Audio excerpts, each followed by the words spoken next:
நான் திருவள்ளுவர். வாழ்க்கைக்கு நல்ல வழிகாட்ட திருக்குறளை எழுதியவன். இப்போது என் முதல் குறளை சொல்லுகிறேன். திருக்குறள்.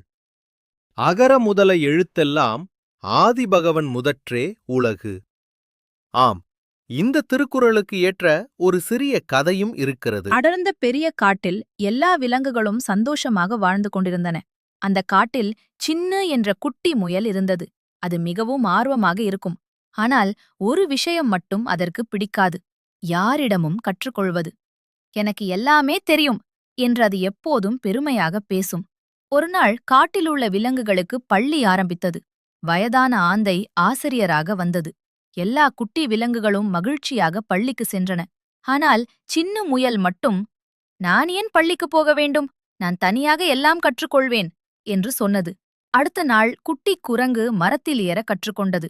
குட்டி மான் வேகமாக ஓட கற்றுக்கொண்டது. குட்டி கிளி அழகாக பாட கற்றுக்கொண்டது. அதை பார்த்த சின்ன முயலுக்கும் ஆசை வந்தது.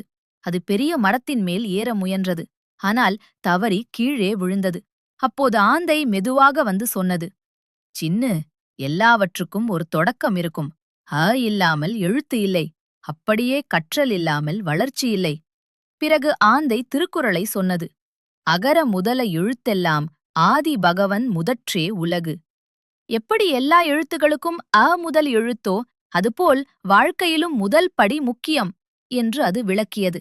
அந்த நாள் முதல் சின்ன முயல் தினமும் பள்ளிக்கு சென்று நண்பர்களுடன் சேர்ந்து கற்றுக்கொள்ள ஆரம்பித்தது. சில மாதங்களில் அது புத்திசாலியான முயலாக மாறியது. காட்டிலிருந்த எல்லா விலங்குகளும் சின்னுவை பாராட்டின. நெறி. சிறிய தொடக்கத்தை மதித்தால்தான் பெரிய வெற்றி கிடைக்கும்.